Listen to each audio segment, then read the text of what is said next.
Hello, my viewers. My name still remaining Peyon with Sunday. I welcome you all to my YouTube channel on PU Fomo Academy. Today's presentation, we will be looking at the role played by Amine as catalyst in PU Fomo production.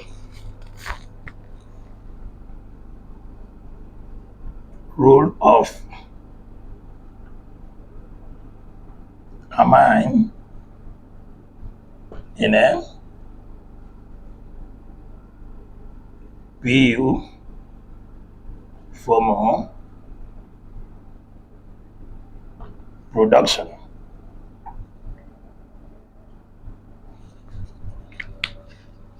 This is what we are going to look at today.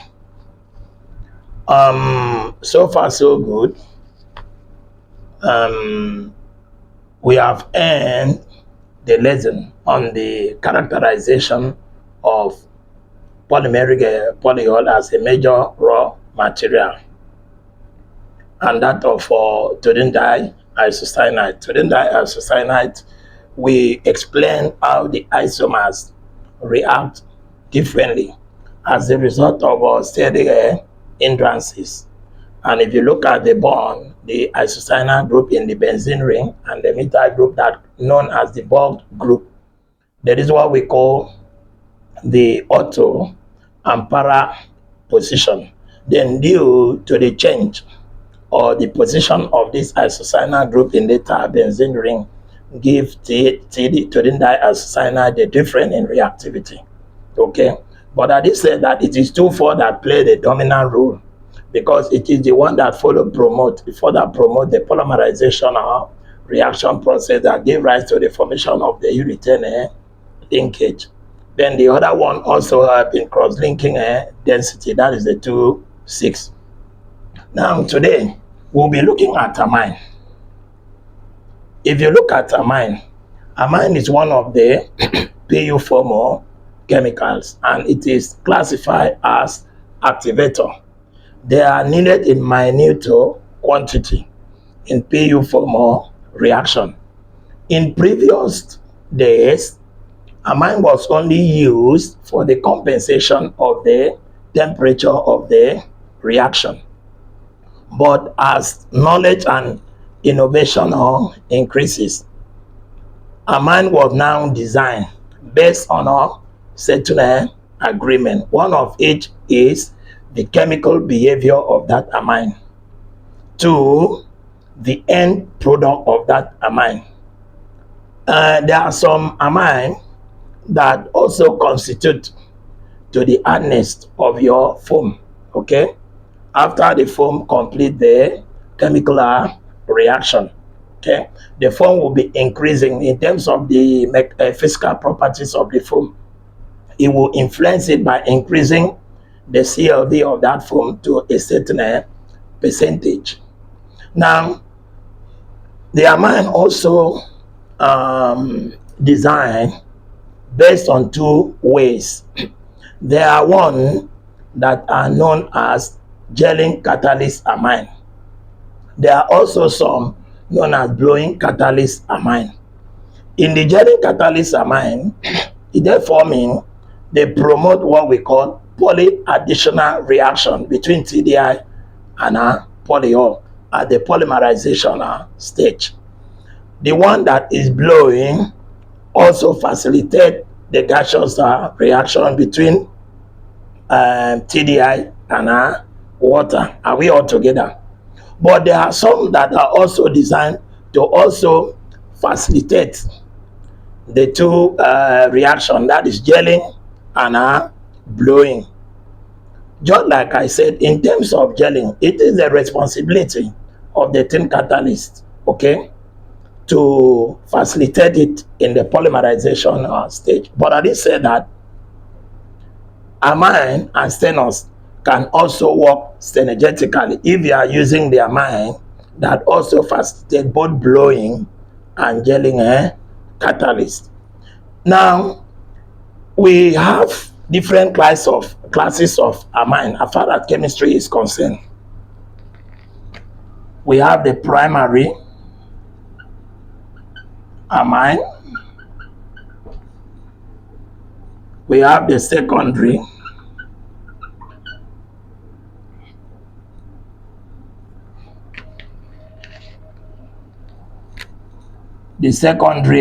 amine. Then we have the tertiary amine. Now, looking at this class of amine, primary and secondary are not suitable for PU4 reaction. I will explain the reason. But looking at tertiary is the chosen choice of amine as far as the production of flexible foam is concerned. Now, looking at this, the R, we have N, that is the tertiary, with the alkyl group. The three, in terms of tertiary amine, the three alkyl group is bonded to nitrogen atom. Okay? Let me include this so that when I'm explaining, we understand.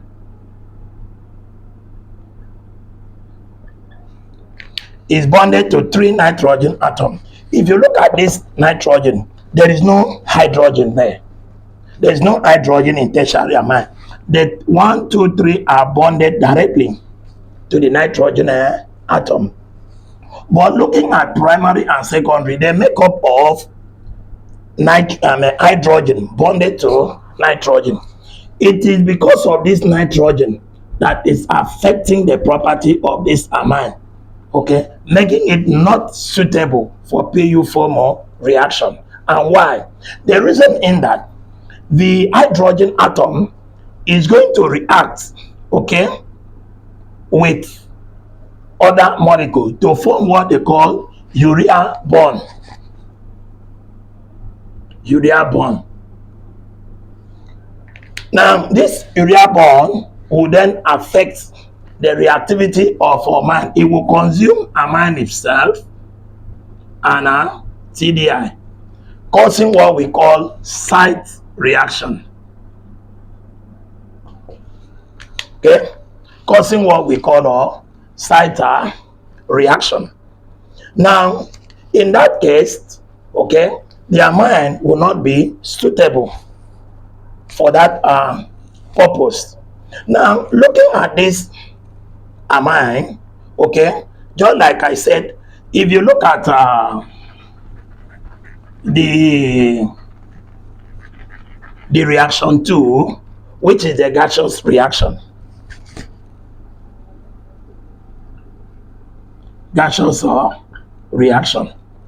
It is the responsibility of this amine to catalyze this reaction, because it is working, in that reaction.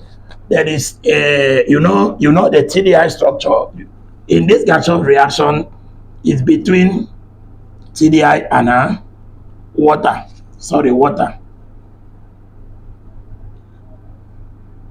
What makes it suitable is that it has a lone pair at the nitrogen atom. Okay? Because of this lone pair, it makes it become a Lewis base. And what this Lewis base does, it's capable of donating electron to other molecules such as this one and this one. Okay? You have something in this kind.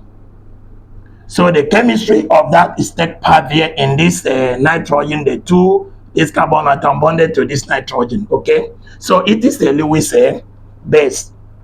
Now, in that case, I did say that the reaction will not just occur. Okay, it's going to form a carbamic acid. Then this carbamic acid will then decompose to amine itself. Okay, it will decompose to amine, okay, and the CO2. So if you use primary and secondary amine, it's going to react with this, okay, already to form urea bond. That is why tertiary amine do not react with TDI directly. Okay, but primary and secondary will react with TDI directly.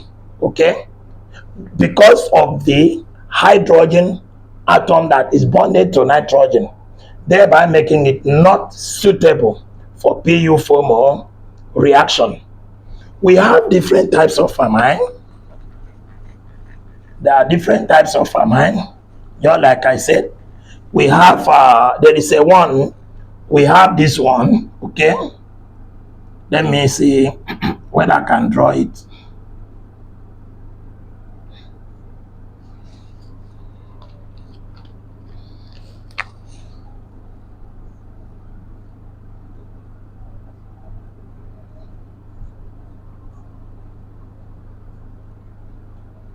Okay,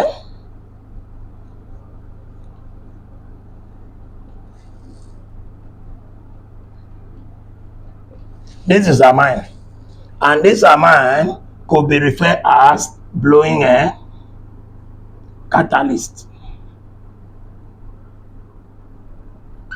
Blowing catalyst. What is the name? The name is tri. Let me use something that is visible, please. Permit me.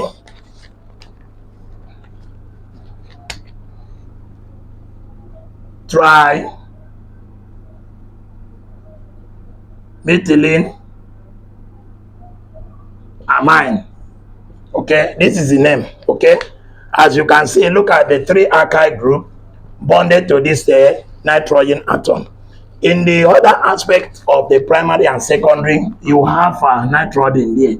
Because of the presence of this nitrogen, it makes this one not suitable for the PU formal catalyst, because this hydrogen atom is going to react directly with TDI, forming a urethane bond that will consume both amine and the TDI itself, thereby causing a side reaction.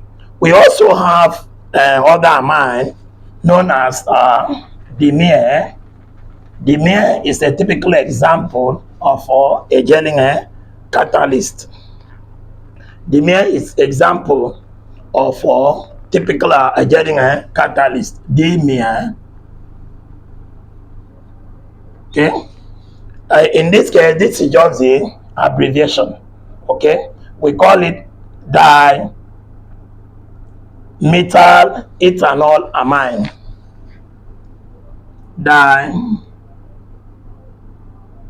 We call it di. Let me see what I can tell you. You know, it's a dimethyl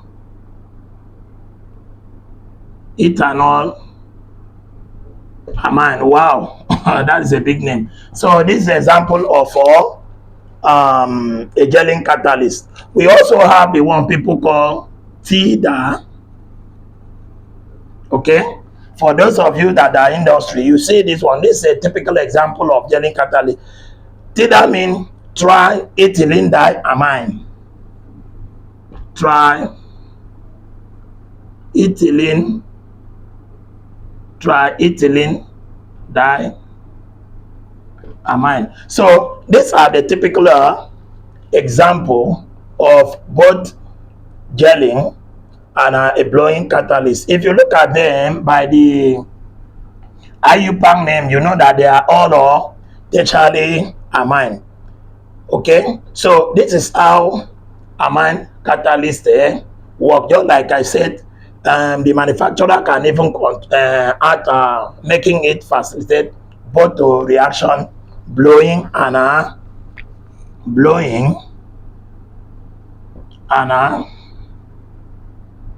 gelling. Okay, some could also blow, some could also gel. Though that gel promote the polyadditional reaction between the TDI and the polyol, while this one facilitated that of TDI and water. And I did say that what makes tertiary amine suitable as a catalyst in PU foam industry is because of the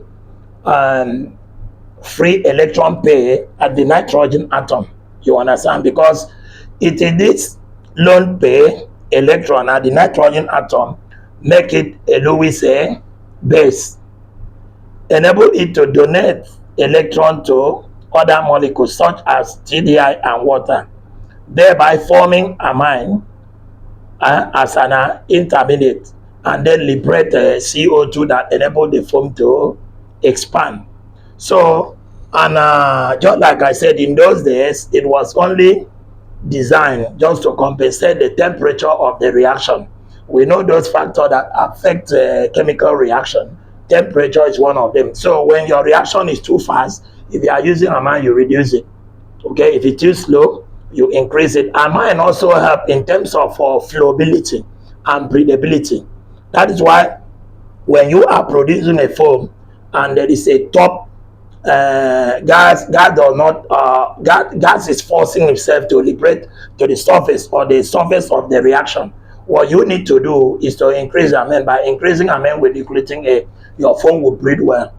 PU foam also breathe like human being. You're like somebody's closing your nose and you are trying to breathe out and you could not breathe. What you do. So those are one of the function amine catalyst play as far as PU foam or reaction is concerned. So continue to like my page on your notification bell so that whenever I upload a new video, you'll be notified. Subscription is free. My video will be coming up once in every week. Thank you. Bye bye.